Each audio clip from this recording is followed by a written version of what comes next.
doesn't trust too much Dwight Ramos as the second option. Parang mas gusto niya si KQ ang mag-lean towards ang second option of Mhm. scoring. How do you feel about this, JM?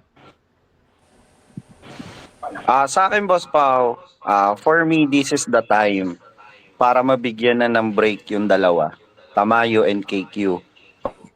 Exactly. Okay. Ako? Kasi yung Yeah. confidence na nung dalawa Elaborate mo. nandiyan na. Tra- Mm.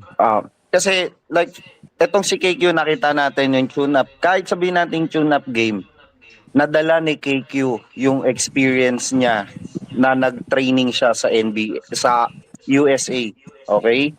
At the same time, si Tamayo, 'di ba? Si Tamayo, yung mga hindi nakakapanood sa liga ng nilalaruan niya noon, halos nagiging superstar na siya. Yung confidence niya, yung scoring machine nandun na. Even though na maalat yung laro ni Tamayo nung tune-up game, nakita natin hindi siya takot tumira. At yun ang kailangan ng Gilas. Mhm.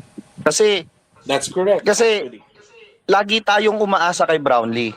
'Di ba? Pasa, Yes. pasa na kay Brownlee. Nakita natin na meron tayong nahuhubog o nadidevelop na player like Tamayo na kahit magmintis, hindi siya natatakot na mahiyang tumira. Titira siya kasi nandun yung confidence niya.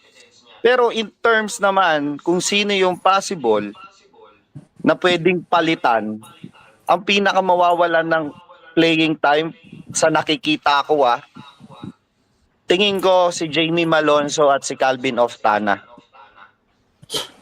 Obvious naman yung dalawang yun eh. Parang alam pang